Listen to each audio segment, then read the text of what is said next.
Hello, everybody, and welcome back to the 7th episode of Tides of Lore. I am Robert Silva, one half of your host team, joined as always by my good friend Tim. How you doing today, Tim? Oh, I'm doing fantastic. It's a beautiful day out here in Colorado. I'm level 43 in Classic right now. I don't know if you heard. Did you know on January 9th, PvP and the honor systems go live?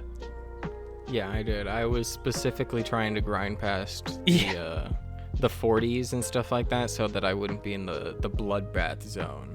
Yeah. And I'm currently at 38, so I mean I've gained 10 levels since last week. How close are you to your mount? That's because you want to mount before that shit so you can run away and people don't chase you down, you know? I currently have 60 gold, but Not bad. I mean, yeah, I think that in these next two levels I'll probably have by like 41 or something like that, unless I hit some random jackpot items, because I've been AoE farming, been getting that gear off of it. Bro, this is my first time playing a Classic. It's a free mount, and I didn't know it's as easy as just literally talking to a guy. And he's like, "Yeah, I'll train you." You literally don't even have to pay a skill cost. It's literally just talk to a guy. Good news, Paladin. You chose the right class. Yes. Thus, you can gain this horse. And you're like, okay. I can imagine that used to cause like such discourse back when WoW originally came out, just because people were probably like, what do you mean mounts are so expensive? I got my mount. I just talked to the guy. Yeah, I didn't know. I thought it was at least like a quest you would have to do. Like, go to this dungeon, do this. But it's really, just talk to the guy. And he's like, I'll teach it to you this time for free, but next time's going to cost you. And so I guess I'm going to have to do something for the epic. I think that's where the quest comes in, where you have to do shit. I think Warlocks have one for their free quotations mount, but even still, it's cheaper, 90 gold that other classes will have to pay. Yeah.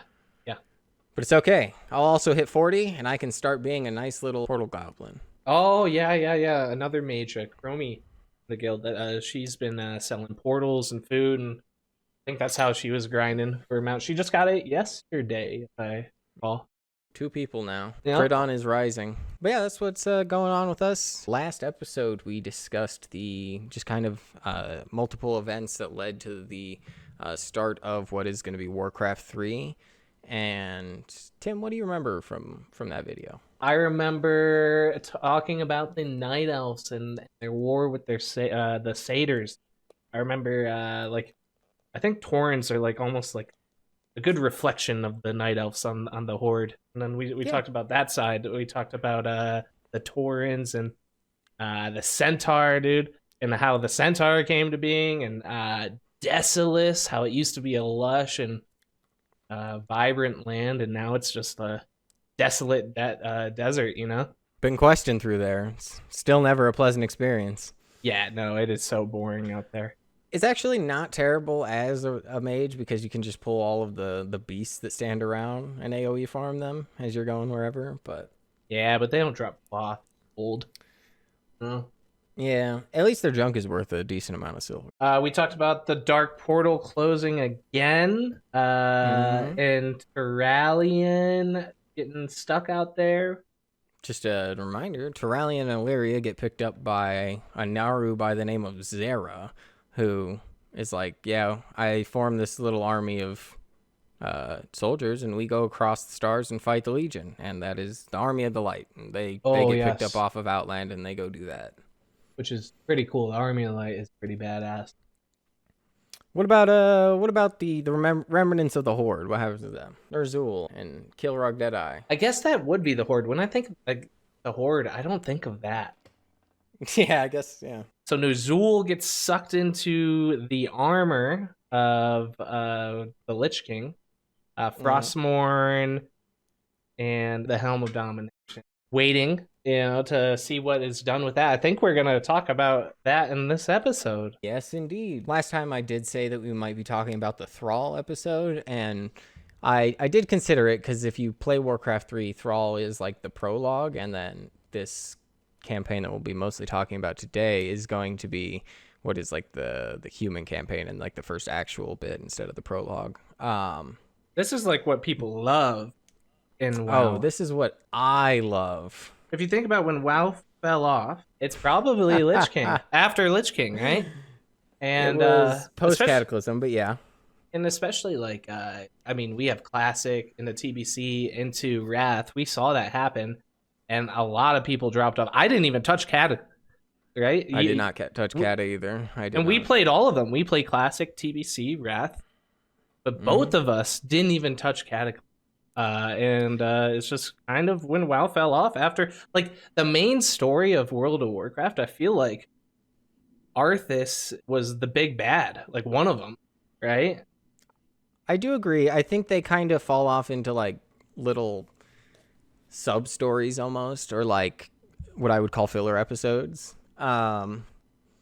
They fall off, those like the Cataclysm expansion. It's not a ton of filler because I think the Deathwing story coming full circle and all that is really interesting, especially with how it pertains to War of the Ancients and whatnot. But with like a bunch of the other stuff, I'm like, this is just okay. Like with the Elemental Lords, I'm like, this is just okay. With Thrall, I'm just like, this is just okay. But Miss Pandaria does feel like a filler episode, even though I love Miss Pandaria, and I think that's where lore actually really kind of did take off for World of Warcraft. But back just until we reach Legion again, it feels kind of like we're on the back burner. I mean, yeah, definitely. I feel like a lot of people after they killed the Lich King, they were like, "Okay, I'm good. I'm done. Like, I don't need to play anymore." Before we dive into today's story, don't forget to hit that like button, subscribe to Tides of Lore on YouTube, or if you're on Spotify, leave us a 5-star rating. It really helps the channel and ensures you won't miss a moment of this adventure. Now let's get started. This episode, we are going to talk about Arthas and the Lich King and how he rises from a young boy in Lordaeron to becoming the menacing terror that we know of in Wrath of the Lich King. So I'm excited to get into this. I love Warcraft 3, like I mentioned in the last episode, and Tim's never played Warcraft 3, so this is gonna be a good time. I tried. I can't do RTS, man. I really wanted to play Warcraft 1 and 2 to talk about this podcast, and I really could not get into it. It's too dated even for me. Warcraft 3 is where I draw the line. Battle for Middle-earth too, thanks. So to just hop right into it, Arthas Menethil. Pretty much everybody who plays World of Warcraft knows him. Anyone who plays Warcraft 3 knows him. And this is his rise as a paladin of the Holy Light. So he was born to King Arthas Menethil II, who, if we remember from a few episodes ago when the Alliance formed, he was one of the members that was there during the formation of the Alliance itself. He's basically the guy that Lothar goes to after Stormwind is destroyed, and he's like, we need a place to hole up for a bit. And that is actually where Arthas' story kicks in, is when Prince Varian with Lothar arrives in Lordaeron. And Prince Varian just watching his father be assassinated by Garona and his kingdom burned to ash. He's really like trying to keep a solid face about it because basically he's set to be king now. He has to keep up appearances, but he meets with a young Arthas Menethil, Prince of Lordaeron itself as well. And he finally begins to like break down in tears and cry and be like, a child that just watched all that terrible shit go down. How old is he? Varian? So Varian, I believe, is 14. Wow. Varian was 14 and he was becoming king? Basically, at the time the kingdom didn't exist, and with what the humans knew, the Horde was about to rip across the Eastern Kingdoms and kill everybody. And, they get pretty close, but... And Arthas' age, do you know? He's about 11. Oh, so they're similar in ages. Yeah, and we see that more and more as they kind of get older, that they still kind of, both their passes cross and whatnot. But to kind of stay with Arthas, outside of our story opening with that and him meeting with Varian for that first time, the residents of Stormwind kind of take up keep in Lordaeron as long as they can. Arthas begins to train under a dwarf by the name of Muradin. Muradin is actually one of the dwarves he's the brother to the king of Ironforge, a man by the name of Magni. And they are part of this lineage of dwarves called the Bronzebeards. And Arthas is super happy about this because he used to like play fight with Varian, and Varian, who had been training since he was like 8 years old or something like that, would just whoop him nonstop. So he's excited to finally get trained under Muradin, and they do this for a while. And he's also begins to take up apprenticeship under a paladin, one that we talked about in the Alliance Horde episode, by the name of Uther. He is one of the first of the 5 paladins who ever was created to fight off the Horde. And he begins to just kind of teach him the responsibilities of leadership, as well as trying to follow like the virtues and path of the light. Another person who he eventually comes into contact with during this time is a young mage who is on her way to Dalaran. And she is actually the daughter of Dalen Proudmoore, who we also mentioned was one of those founding members of the Alliance for the Kingdom of Quel'Thalas.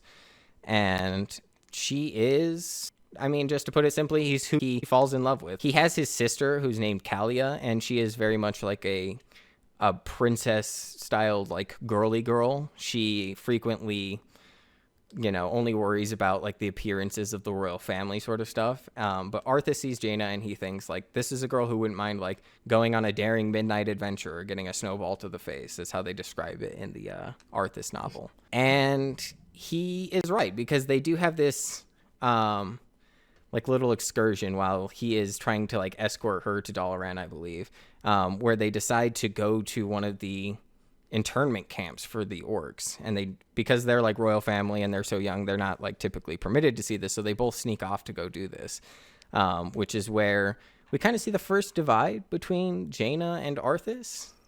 Jaina sees these orcs in this internment camp, and she sees them with families and whatnot, and she says like, oh, it's kind of sad that they have to be down there in this, like they look so sad.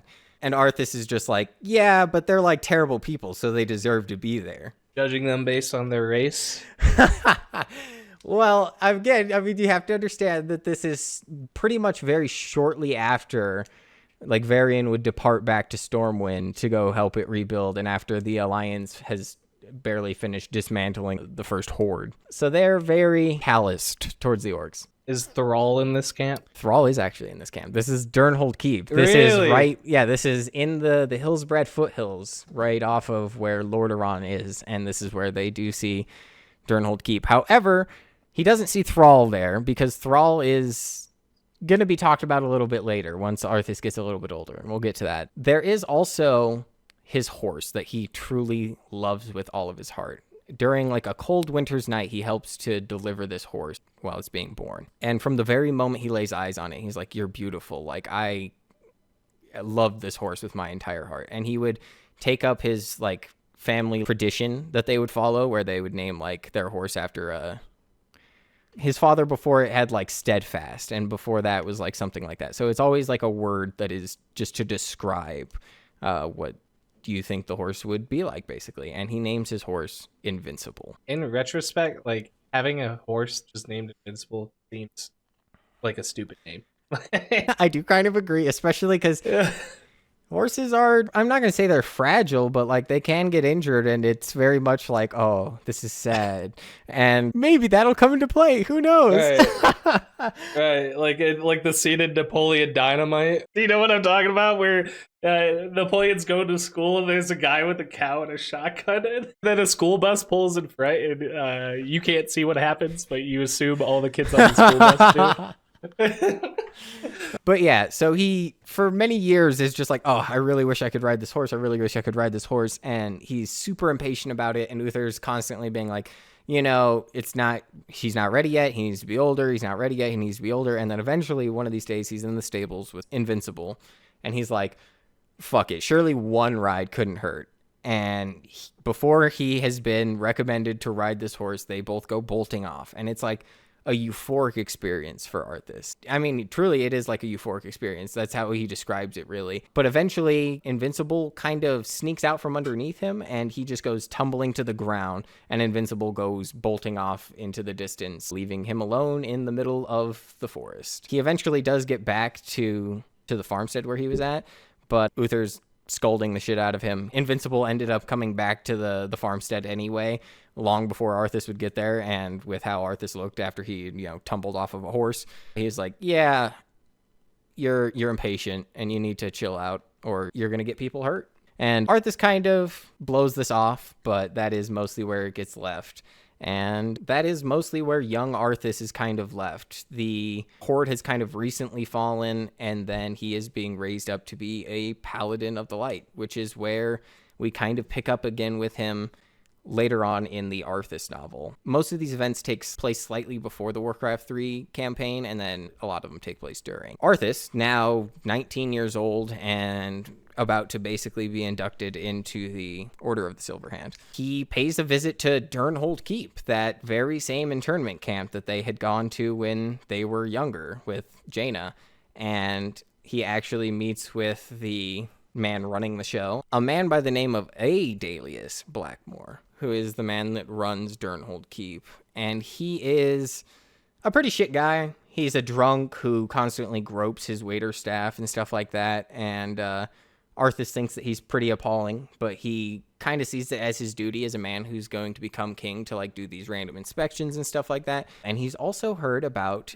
a orc that this man has raised and trained to fight in the pits, an orc that he calls Thrall. And Arthas goes to attend one of these pit fighting events where they have this orc on display, and his very first challenge, he literally has to fight a bear with just an axe, and in one single move, he sidesteps it and chops its head clean off with one swing. What? So wait, Thrall was a gladiator? Thrall was a gladiator, and he was trained by humans to not only know how to fight, like, in more traditional senses, but also how to be a tactician and how to apply that to a battlefield. Blackmoore kind of had this idea that he was going to be able to use Thrall to one day lead the orcs in an army across Azeroth and take control for himself.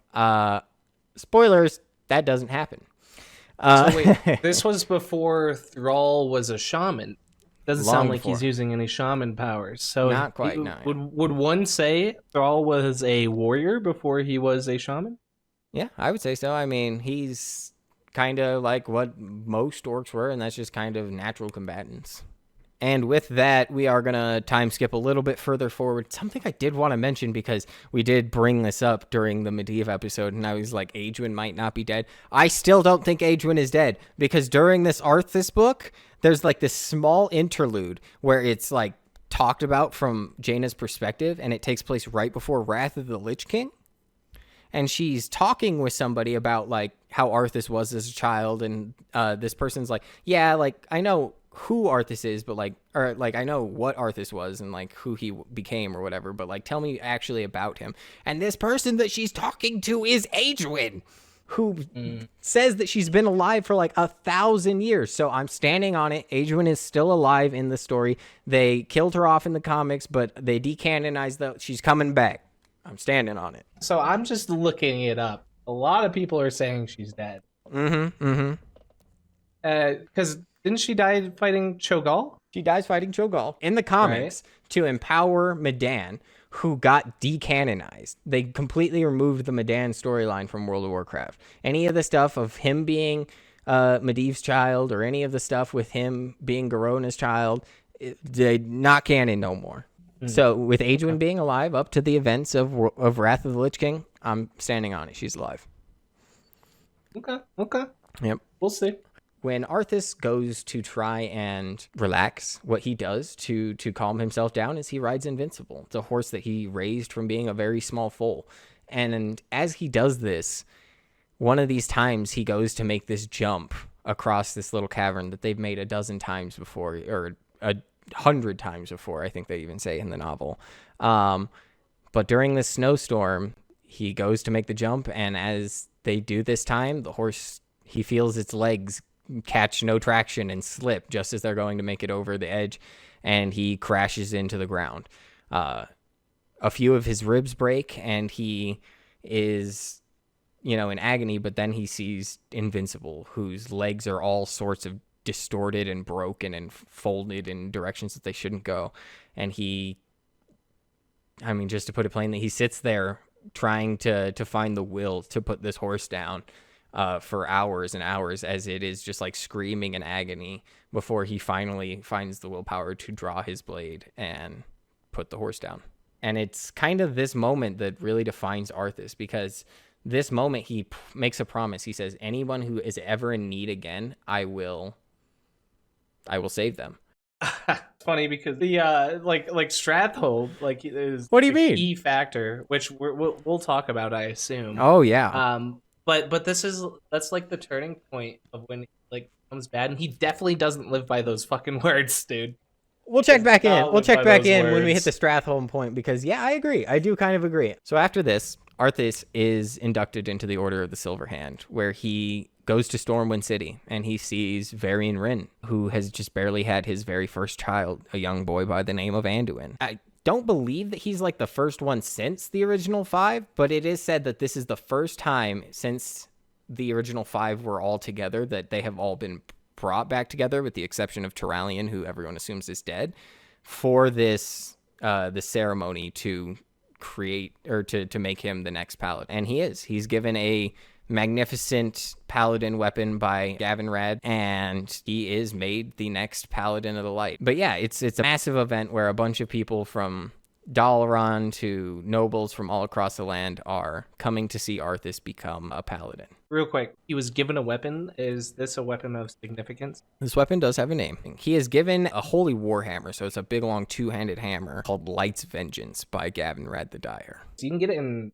Wrath of the Lich King. Grand Marshal's battle hammer is the same model, it says. Really? But it's also in a quest. Yeah, I see that as well. Place Light's Vengeance, 25 Primordial Serenite, Blood, Fester Guts, Acid. Dang, you have to do like a lot of different raid quests for it. Interesting. So it is in the game. Yep. Time skip a little bit forward. Arthas has a problem.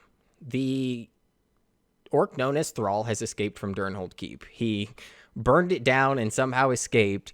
And with that being the case, he has been going across the continent, reuniting and freeing all of the orcs from the internment camps. And that's kind of a problem, because obviously the last time the orcs were all free and united, they kind of caused chaos. So he's dispatched on a few missions with his mentor Uther to go and try and handle some of these orcish excursions. There's also a point where some of these Blackrock orcs get free and they make sacrifices in the name of the Legion and whatnot, but that's kind of not here nor there, so we'll talk about it later. Did we talk about the age of Thrall? Because he's pretty young. I imagine he would just be slightly younger than Arthas. Slightly older than He Arthas. was slightly younger than Arthas. So I would imagine that he is currently like a 16-year-old. because he never really met his parents, right? No. Right. Okay. So the orcs have been uniting across Azeroth. Also going on at this time is he is frequently meeting up with Jaina Proudmoore, who is, like we mentioned, the mage of Quel'Thalas, the daughter to the ruler there. And she is becoming like a powerful mage in her own right, and they really begin to fall in love with each other. I think I can't do this description very well, but Christy Golden's Arthas novel really does actually tell a rather beautiful story of them. So if you are interested, definitely check that out. But there is one other person who's really interested in Jaina who comes into factor a lot during the story, and that is a high elven mage of Quel'Thalas, a prince of that realm by the name of Kel'Thas Sunstrider. And I mean, anyone who's played the Burning Crusade expansion knows who he is, or I mean, fuck, at this point, he's come back like 3 goddamn times, or if you've played Warcraft 3. He, at this time, is just kind of a snobby mage who works with the Kirin Tor because he has this interest in learning more from like humans, but he is super bitter about the fact that Jaina likes Arthas, and they really do kind of blossom into a full like romance. I could have interpreted it wrong, but there is definitely a sex scene in this Arthas novel. How do you interpret that wrong? Hey man, I don't know if they cut it like the anime style where it's like, and then they kissed on the bed, or if it's like literally like, hey yo.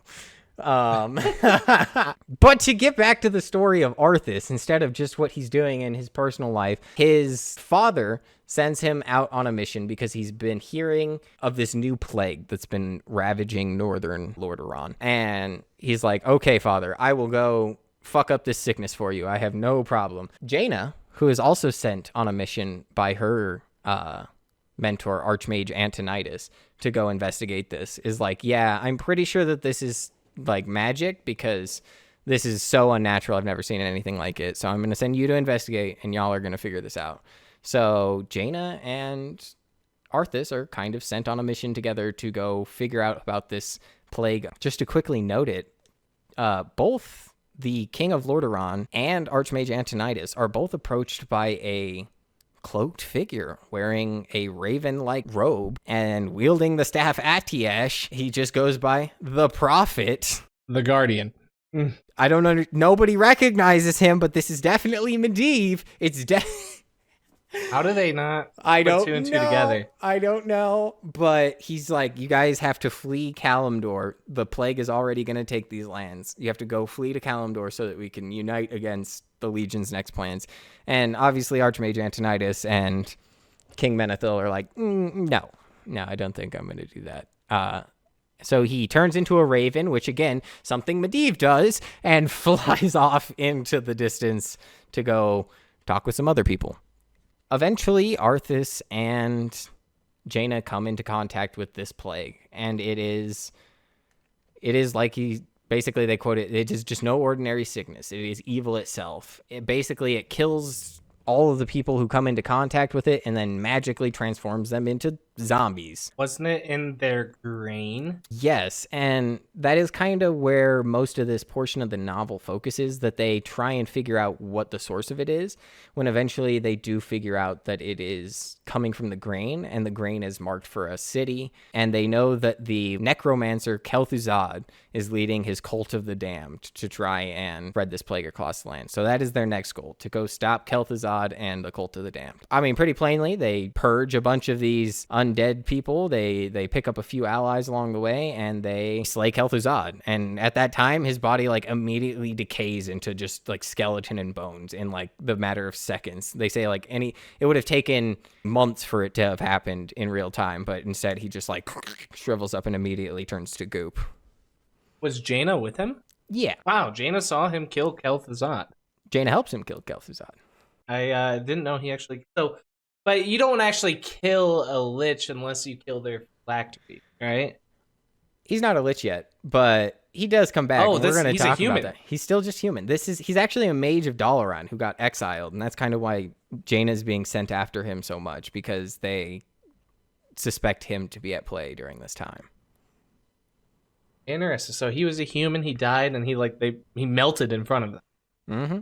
And we're going to talk about what happens to him again in just a little bit, because then Arthas sees that a bunch of the storage crates that were holding this plagued grain have already been sent out. All of them have already been sent out, and he decides that he needs to go and catch up with these grain shipments in a hopes to stop the plague before it spreads too far, which is where he follows the shipments to a city called Stratholme. Isn't this where the first paladins became? Was Stratholme? Yes, this is the holy city of Stratholme. That's just crazy, the dynamic. I know. And it really does make it a bit sadder with the events that happen, because Arthas with Jaina, who they've been riding like for 3 days and 3 nights, like literally getting no sleep, they crest the hill during like sunrise, and they see the city of Stratholme, and they see that he smells on the air the sickly sweet smell that they've already cooked the grain that's been plagued. Because like he like they make a big description of it in the book, but he already knows that everybody in this city has already been exposed to it, basically. And that's when he turns to his ally Uther, who has just arrived with Jaina Proudmoore, and he says to them, "This city must be purged," which is like his most iconic line, I think, as a human at least. And I think it is just such a daunting statement that he makes, and it is completely like terrifying to his companions. Uther, who is, a paladin of the light, couldn't imagine killing all of these people, especially because Arthas plans to kill all of the people, even the ones that aren't infected yet, because he assumes that they will eventually become infected. And Uther just says, like, no, we're absolutely not going to do that. So Arthas is like, okay, you're a traitor. Your order's dissolved. This is treason. Get out of my sight. Jaina didn't like it either. earlier in this novel, he and Jaina are having like this romantic scene, and he's just like, promise me that you'll never like leave my side when I need you. And then he looks to her in this moment during Stratholme, and he's like, you'll help me, right? And he like holds his hand out, and then she says, Arthas, I can't watch you do this. And she goes to leave as well. And this is where, I mean, the psycho Arthas really is born. Because up to this point, I could see his logic of him being like, yeah, I need to stop all of this plague to, prevent it from spreading too far. But now it's turning a bit more... He's killing his people. A bit sinister. Yeah, and it's like, I'm trying to kill my people to save my people. And it's like, I don't think that math adds up. Can we circle back to, what did he say when he killed Invincible? Like, basically, like, anyone who is in need, I will protect them when the time comes. He's not living to this, because he's not corrupted. It's true, but in his own mindset, his rationale is that he is going to protect the rest of his kingdom by purging just this one city, instead of everybody having to fight with these undead and having to die. I mean, I kind of get it, but it also is contradictory to like, because that when he killed Invincible, it sounded like he was like wanted to live a paladin's oath, and I don't know if this is what any paladin would do. Obviously, Uther, who's like the embodiment of a paladin, right? He doesn't go along with it, so, and I assume he is making the paladin judgment call. But it's very weird. He's not corrupted. Is anything influencing his mind? That's my question. Or is he just he's just very reactive? I mean, it is indicated that the demon who is orchestrating this plague, a dreadlord by the name of Mal'Ganis, who Kel'Thuzad tells him about, is kind of orchestrating this all to happen because it's all kind of predestined for Arthas to eventually become the Lich King. I don't know how true all that is, especially when it comes to the Dreadlords, because they are in, like, their lore comes from Shadowlands, which is... I just don't know if they have some sort of, like, shadow magic that maybe they're somehow influencing him, because, like...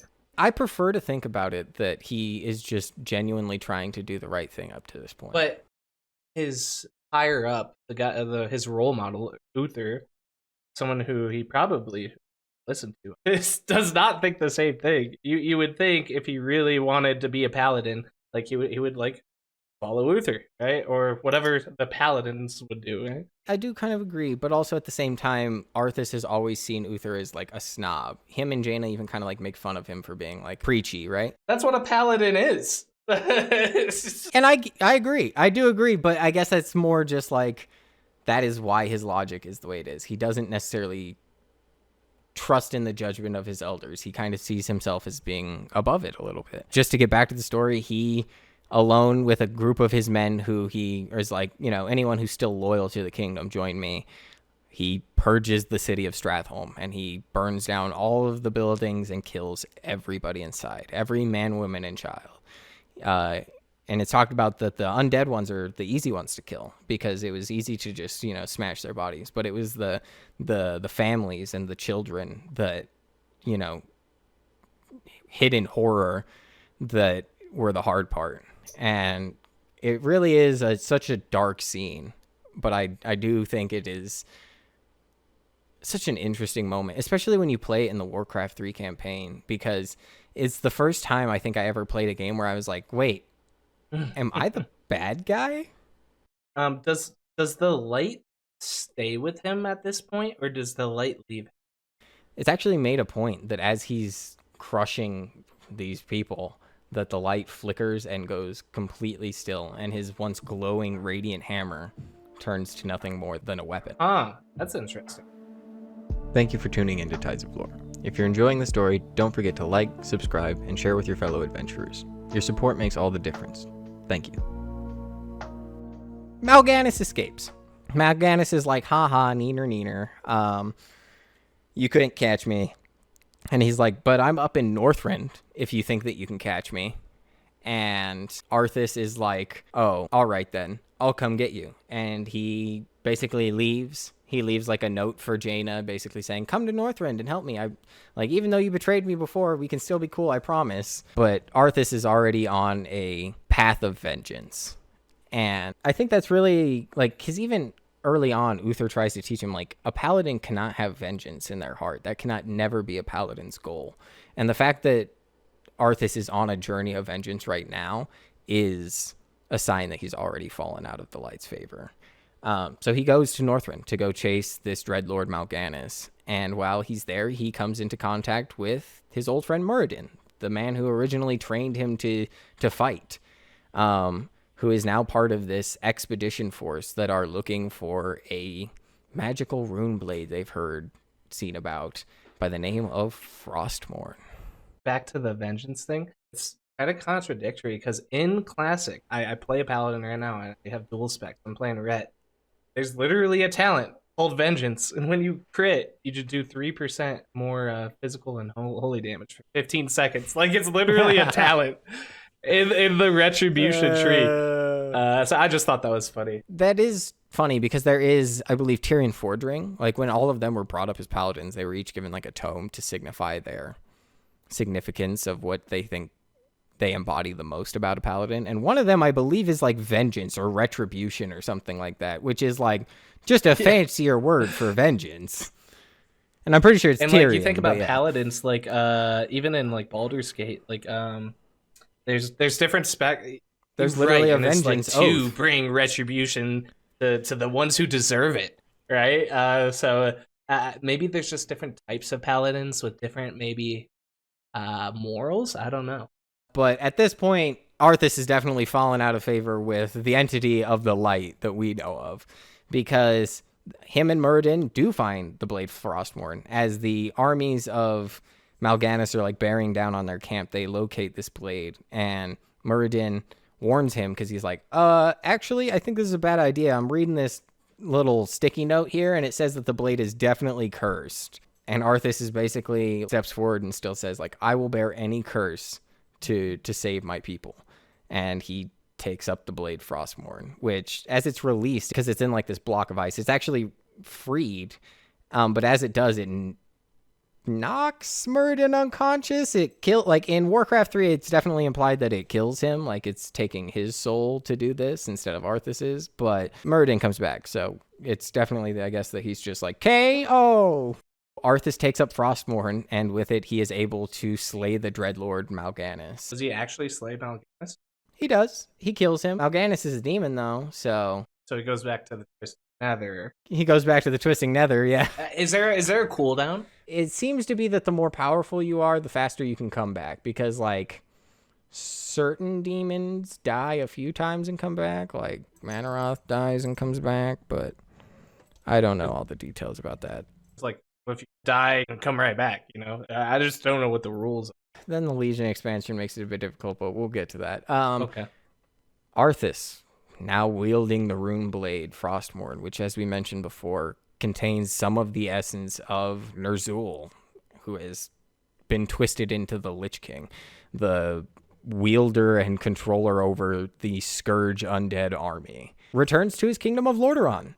He is received with rose petals and cheers from the crowd because, I mean, people love his family and him, you know, the prodigal prince finally returning home. Everyone's so happy.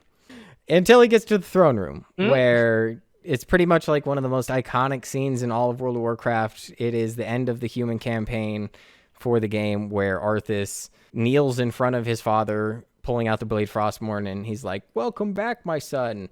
I'm so happy to have you home." And then the blade whispers to Arthas and says, "You no longer need to sacrifice for your people. I've handled everything." At which point Arthas stands up, climbs the steps of his father's throne, and runs the blade through his chest. And his father looks up at him and he asks him, he's like, "What are you doing, my son?" And his cold response just says, "Succeeding you." It's badass. It's probably one of the most seen videos, I would assume. I remember, you know, not playing Warcraft, but specifically remembering that video. Also, have you done the thing where you go to Undercity and you turn down all the music and everything, and you listen to that throne room? Have you done that? Yeah, you can still hear, even in modern WoW, as you go to the Undercity, if you stand in the throne room and you have like your ambience up and everything else down, you can hear the whispers of this event going on, where he's like succeeding you. And also there's the crown that falls off of his head and bounces down the stairs. It's still a blood splatter leading to it. So cool. So he had Frostmourne. Did he have the Helm of Domination? I don't remember it in the video. He does not. It is just the sword. That is Okay, all he cool. has at the moment, because the next events that lead up to what is the Frozen Throne expansion for him is where he goes to get the helm and whatnot. Gotcha. But basically, under control now by another Dreadlord, a man by the name of Tichondrius, appears to Arthas and is like, look, I know I look exactly the same, quite literally the exact same model as Mal'Ganis, but I promise I'm not. And I need you to go get the urn that your dad's ashes are in, because we need it to resurrect Kel'Thuzad. And Arthas now really basically like mindlessly under control. Not mindlessly, because he occasionally in the novel has these moments where his heart is just like in agony for all the terrible things that he's going to do, but really not in control of himself at all, goes to collect the urn that his father's ashes are in. Something that we definitely need to mention before that is that as he returns with the Blade of Frostmourne that raises all these things to undeath, basically the first thing he does as he hits the shores is he goes to the grave of Invincible. And as he was in Northrend, would have these dreams about wielding this blade and raising his steed that he had lost all that time ago that he loved so much into, a mighty stallion once again. And he brings it to reality. But instead of being like a mighty glowing white horse like in his dream or whatnot, it is just a skeleton, really, held together by necromantic magics. Great mount. Terrible mount to farm. Terrible to farm. Great mount. Question about cannon. Yep. So obviously we know Invincible can fly because we both have the mounts and we've flown on it. Does Invincible, when he raises it right here, does it have wings? So there is artwork in his Hearthstone artwork that shows Invincible having wings, where he's wielding Frostmourne and he doesn't have the helm yet. So it's possible, but from everything that is indicated, no, he shouldn't have wings yet. Right. I wonder if maybe that's an add-on. Because I definitely think it is, because they're like, well, it's a flying expansion, and what if our fucking endgame mount can't fly? No, but maybe even in canon, where maybe down the road he imbued, because it's an undead horse, right? You can make constructions, you can sew things together, right? Look at patchwork. So I wonder if there's at a point he added wings. I don't know, or they just did it to make it fly, because it's a flying expansion. I'm not sure, but we'll move on from that. Arthas, now with his favorite horse and his orders to go claim the urn, comes back into a duel with Uther. Him and a group of the paladins are defending this urn in an attempt to preserve Arthas's father's legacy, because it is this magical urn is holding his father's ashes. And he's really just like, what is, you just come here to piss on him one more time? I believe that's a literal quote that Uther says to him. And he's just like, no, I serve a greater master now. Stop being cringe, Uther. And they fight. It is said that Arthas only has one time when he's nearly defeated, and that's when he fights with Illidan. I disagree. Because in this book, they mention that Uther is about to crush his chest frame with his magical hammer until Frostmourne saves him magically. So I would debate that Uther also almost kills him. But Arthas does slay Uther. He slays Gavinrad, the man that gave him his paladin hammer, as well as a few of these other paladins. And he claims the urn, dumping out his father's ashes, nasty who needs those, to go and collect the remains of Kel'Thuzad. And with these remains, they go to where Tichondrius tells them is the source that will revive Kel'Thuzad, which is the Sunwell. So Arthas, with his now army of undead, begins to siege the city of Quel'Thalas, where one High Ranger General Sylvanas Windrunner will be leading the defense. Is Arthas a Death Knight at this? Is he commanding death? Yes, undead? This is where I would, because this isn't quite where he's the Lich King. This is definitely where he is like a Scourge Death Knight, is what I would refer to him. Well, because there's different generations of Death Knight. So Terran Gorefiend, he was Gen 1. Is he a Gen 2 Death Knight right now? Yeah, dude, Gen 2. But he is like raising dead and shit. Yeah, even this is where the undead campaign for Warcraft 3 would begin. And you would begin playing as Arthas on top of a skeletal steed wielding Frostmourne as he raises. You can both like deal damage because you get like Death Bolt, which makes it so you could like deal damage to enemies, but it also like heal undead allies. It's a cool ass spell. And you can just start raising a bunch of ghouls and whatnot. Raised invincible already, so I guess that was the first. And this is all just from Frostmourne, right? The power of Frostmourne. Yes. So he's sieging Quel'Thalas, and Sylvanas, Windrunner, is doing all that she can to have her people retreat farther and farther back. But because the Scourge never gets tired, never gets hungry, they are just constantly pushing.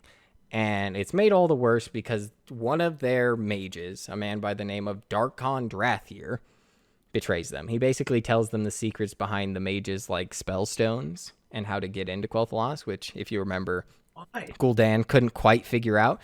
Because he was greedy for power, and we'll see that come back into play. Did he like kill him and raise him? Not quite. Oh, okay. Betrayed your people for nothing.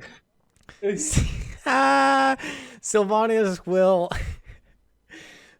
fall back further and further until eventually she is cornered by Arthas, and Arthas, having finally been so fed up with Sylvanas after her like guerrilla tactics of hit and run, he kills her, and she's like, just give me the death I deserve.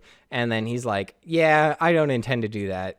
He kills her, and then she's like, no, you can't mean to resurrect me. I don't know why she would think that he wouldn't resurrect her. It seems like he has resurrected everybody up to this point. So it's like, yeah, and you're getting twisted even further. So he actually turns her into what we see as the first Banshee.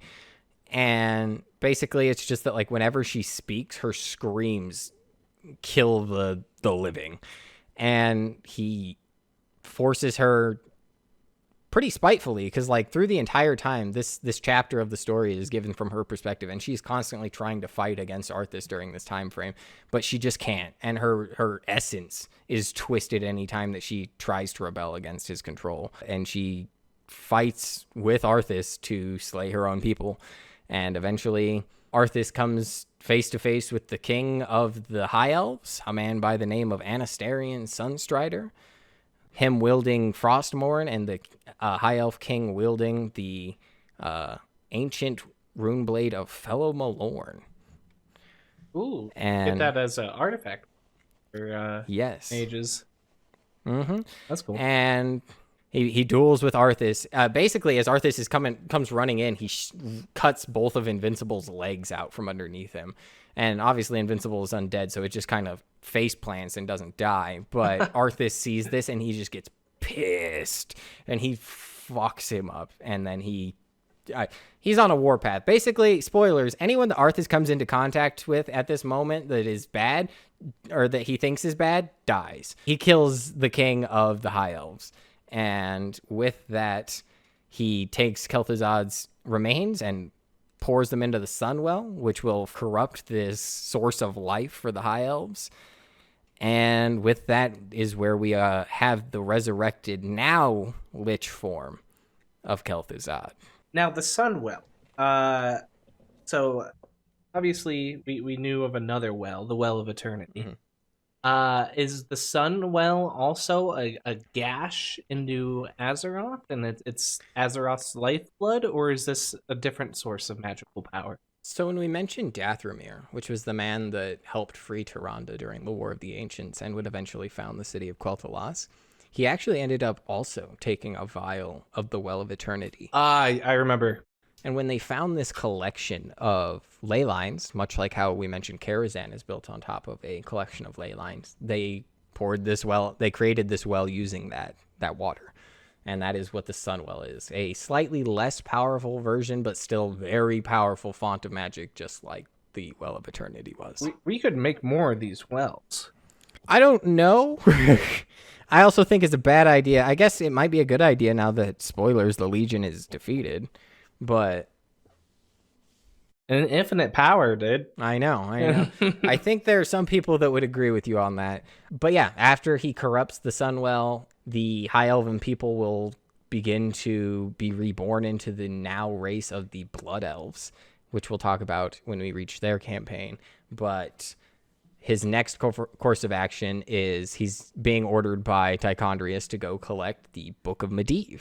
And if you remember, the Book of Medivh was one of those artifacts that they had actually sought to get from the events of the Dark Portal and whatnot. Arthas goes to siege Dalaran to get this Book of Medivh.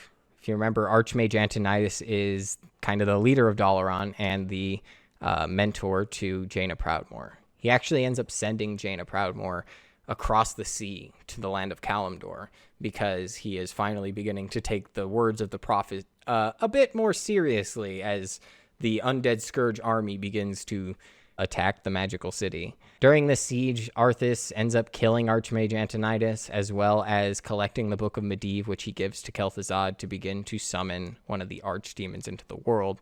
It's also mentioned that Tichondrius steals the Skull of Gul'dan during this time, but if Khadgar is on Outland and used the Skull of Gul'dan to close it from that side, and then it's in Dalaran, how does it get there?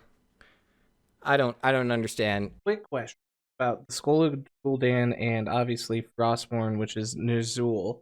Why is it that Frostmourne and Helm of Domination control people and the Skull of Gul'dan? It doesn't seem to have bad effects using the Skull of Gul'dan, unlike Frostmourne. It definitely has fell effects, like turning you into a demon, like happens to Illidan. Well, didn't Khadgar use it? Nothing bad happened to him. He got really old for a little bit. Oh, so it drained his life? It seems like it. But also, that's because Helm of Domination and Frostmourne were specifically crafted to be for the Scourge, because Kil'jaeden had already kind of decided that this is the next play. Like, the orcs and all that and fell magic wasn't working out, so we needed a new plan. It's kind of a different entity, I guess. It's more drawn from the entity of death instead of the entity of chaos and fell. I guess, okay, that's a good different type of magics do have different adverse effects. They get the Book of Medivh. Kel'Thuzad uses this Book of Medivh to summon the archdemon Archimonde. Hey, this guy again. The one that snapped Malorn's neck back in the War of the Ancients. Yeah, that guy. And he's pissed. He gets back into the realm of Azeroth, and his first course of action is he's like, you petty mages thought that you could stop us and our plans, and now I'm going to show you. And he casts a magical spell and basically instantly destroys the entire city of Dalaran. You can see this cinematic in Warcraft 3 where he kind of creates like the sand castle and then just kind of rips it apart with his hands. And that is where the first time Dalaran is completely destroyed, where you get it in World of Warcraft, as it is just a magical bubble surrounded by nothing but ruins. But with that, Archimonde basically says, like, okay, the Scourge worked great. We're going to pass control of the Scourge over to the Dreadlords. And Kel'Thuzad and Arthas, who are loyal to the Lich King, not the Legion, are like, ooh, that's going to be a bit of a problem with us, because we worked really hard to get you here, so don't be like that. So are the Scourge and the Legion not working together? They are not. Because Ner'zhul doesn't really fuck with the Legion like that. He likes power, but he doesn't like the subjugation of the Legion. So this is kind of the point where they break off. And to get into that more, Arthas begins to basically plot the death of Tichondrius. He goes over to the realm of Kalimdor, and he speaks with a night elf who recently was freed from prisoning, and he tells him, he's like, hey, you seem like a guy who likes vengeance. And Illidan Stormrage, who we talked about during the War with the Ancients, recently freed from his imprisonment, is like, yeah, I love vengeance. He's like, yeah, I know where you can get some vengeance to destroy all your enemies. It's the Skull of Gul'dan, and it's in possession of that guy Tichondrius over there. So Illidan kind of takes his advice and goes to fight Tichondrius. He takes the Skull of Gul'dan and consumes the power of it, becoming that demonic form that we know him as now. And we'll talk about this more during the Night Elf campaign and stuff like that. This is where Illidan becomes the half-demon, becomes the first kind of demon hunter. What we all know. Yeah, what we know them as. And Arthas returns back to Lordaeron in the Eastern Kingdoms. It takes him a few months because the Great Sea is great. And when he gets back, there are the Dreadlords who are ruling over Lordaeron. And he basically busts through the door and he's like, look, if you're not trying to become one of the corpses on the ground right in front of me, this is my realm now. Get out.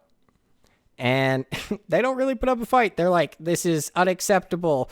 We'll be back. And they run away. But they do meet up with one Sylvanas Windrunner. Sylvanas, who has recently become, I guess, free. Not entirely free, but been breaking out of Arthas's control more and more. Speaks with them and basically begins to plot with them to overthrow Arthas and to, give them whatever they want and get Sylvanas what she wants, which is Arthas's head on a stick. Nice. Arthas returns to Lordaeron, and as he is fighting some of these remnants of the Order of the Silver Hand, he has a seizure. And he is like barely alive fighting off all of these paladins before he is like taken away back to the capital city. And he's speaking with Kel'Thuzad when he's like, yeah, I don't know what's going on. I'm having like bad vibes going on. And the Dreadlords return, now with control over certain portions of the Scourge army. So now Arthas kind of understands that he is losing control of the Scourge. Is this when he takes his heart out of himself, does he not?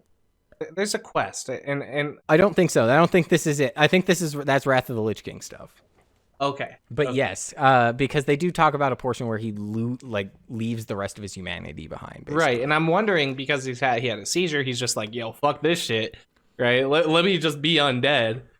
But I wonder, maybe this is just one of the reasons why he does it. So he is basically being pushed out of Capital City by the Scourge. And as he's reaching the outskirts of the city, he's about to be overwhelmed when a bunch of banshees come and save him.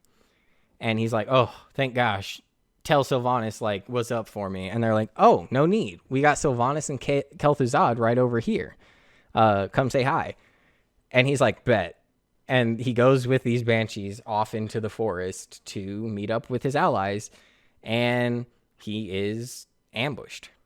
Just as the essence of the Lich King is telling him, like, you've been betrayed. A poisoned arrow comes flying out of the brush and paralyzes him. And now the kind of physical form again, I don't know how to describe it. I mean, we can see that she can kind of turn from banshee to human at will, or banshee to elf at will in the BFA cinematic. Is Sylvanas Windrunner, now looking a lot more like her form that she originally took in life. Basically taunting Arthas, saying like, do you feel death now? Like all this helpless agony that you forced upon everybody. And she's like taunting him, saying like, yeah, I'm going to kill you, but very slowly. It's going to be agonizing and I'm going to torture you like you did to me. When Kel'Thuzad shows up with loyal Scourge and drives Sylvanas off. We'll talk about Sylvanas. Sylvanas is definitely getting her own full episode because she has a massive, massive story. But her... So she's talking about torturing so that wasn't even part of the torturing that she's talking about. No, that was not part of her plan at all. She mentions that as she dies, all the good parts of her, like when Arthas rips her soul out, all the good parts of her die with it, and how all of her empathy and all of her love for the world seems to die. But it's at this time that Arthas receives more calls from the essence of the Lich King, basically saying, come to Northrend, we are under attack, and I need you right now. So Arthas does. He tells Kel'Thuzad, like, watch over my kingdom in Lordaeron, which is why you still have like the Eastern Plaguelands and the Western Plaguelands in modern WoW, or in Classic WoW rather. And he goes to leave to Northrend to reunite with the Lich King. 3 weeks pass when he arrives on the shores of Northrend, where he comes into contact with a massive spider-like creature that had been raised into undeath by the name of Anubarak. And he is part of this like really ancient race on Azeroth that are kind of these bug creatures that were raised into undeath by the Lich King a while ago. And we may talk about them a bit later because they come back into play during War Within and stuff like that. So we'll see. But basically, he's like, I know a really good path. I have the secret city that goes under Northrend, and will get you to the Ice Crown Glacier to be able to save it. And he's like, cool. On their way there, they fight a blue dragon by the name of Saphiron. and he kind of raises Saphiron to be the first time we really see the ice worms, which are these skeletal dragon creatures. And with that, they race through the underground city of Ajol-Narup.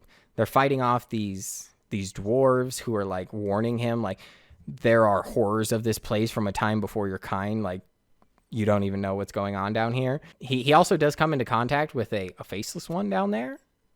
It kind of hints at some of the greater significance of Northrend in the world of Azeroth, but he slays that, and they continue forward when he comes out from these tunnels at the base of Icecrown Glacier, and he comes into conflict with the forces that Illidan has raised. Illidan, kind of being commanded by the Legion to raise up his own little army, has managed to unite Lady Vosh, who is the handmaiden to Ajara. So he has the Naga on his side, and he also has managed to gain the support of one Quel'Thalas Sunstrider, who has recently been heavily betrayed by like the living races and whatnot, and is super jaded. So he fights with them. He fights with Kel'Thuzad. I mean, during the fight with Kel'Thuzad, it is in the game, it's like normal, it's fine. But in the book of Arthas, he is like acts so BMing Kel'Thuzad. He's literally like, Teabagging. yeah, and I fucked your girl, and you're mad, and L plus ratio plus sad plus you're not even a good mage. He really goes off on him, and it's the funniest thing. I mean, Kel'Thuzad does eventually come back at him when Arthas is like, does it sting knowing that she chose me, knowing that we shared something? And he's basically like, and what did she think of you now? Did she think of you any highlight, or are you just a monster? So is this partly why Kel'Thuzad joins Illidan? Is because he hates Arthas? We'll talk about it more when we talk about the Blood Elf story, because they do need their full story as we talk about how Quel'Thalas came to be and whatnot. But yeah, this is kind of where he becomes a villain instead of just an outright angry person who's been fucked over by Arthas. But Arthas pushes past them, and just as he's about to reach the base of what we'll just refer to as the Frozen Throne, he comes face to face with Illidan. Illidan, who now has the powers of the Skull of Gul'dan and has been ordered to stop Arthas because the Legion is upset with Ner'zhul and the Lich King for trying to break free and all that. They begin to fight, and I gotta say, the cinematic from back in the day used to be one of the coolest fight scenes that I had ever seen in a video game, with Arthas wielding Frostmourne and Illidan with the Blades of Azeroth. And now there's been a bunch of new artwork done by Blizzard and whatnot that also looks super, super cool for it, for like the Lauren short and whatnot. But long story short, Arthas, despite getting severely injured by Illidan, will end up defeating him. And back in Warcraft 3, it really seemed like he had outright killed him, but as we all know, Illidan will survive this event to go on to be a problem in the Burning Crusade and onward. But at that time, Arthas ascends the steps of Icecrown Glacier to the Frozen Throne, and he puts on the Helm of Domination, now forever merging his soul with Ner'zhul's and becoming fully the Lich King. Wait, so he beat Illidan without even having the helm? Yes. Wow, so then he gets even stronger. Well, and it seems like even as because it's literally right after he fights like Lady Vosh's army and Kel'Thuzad and stuff like that he fights Illidan. So he's already kind of in a weakened state as he's facing him. Not to mention that the Lich King is losing control over like a bunch of its army. So, I mean, with the helm, it's no question that he would have whooped him. But yeah, basically, as you put the helm on, the campaign of the Frozen Throne ends with you hearing the words, "Now we are one." Dude, Thrall, Varian, and Arthas, all of similar ages, starting at the similar time, just learning their place in the world. That was cool. And they all, like, at some point met each other. Mm-hmm. That's very cool. I didn't know about that. We weren't able to get too far into Jaina's story too, but I actually really love Jaina's story. And as I've been researching this episode, I've just more and more been such a fan of it. And like everything that she'll eventually go on to do, and how her character is affected by this moment in the events of things like Theramore and whatnot, which I won't spoil right away, but in the events that come after that. Thank you so much for making it to the end of this episode. Your guys' support truly means the world to us. If you're interested in hearing more, we have our full show on YouTube and Spotify, new episodes dropping every Tuesday. I also want to take this moment to give a special thank you to Fantasy Lo-Fi for providing the music for this episode. You can find them on YouTube at Fantasy Lo-Fi or on Spotify under Bits and Hits. Be sure to show them some love, as their music does truly bring this journey to life. Once again, thank you for joining us on Tides of Lore, and we will see you next week.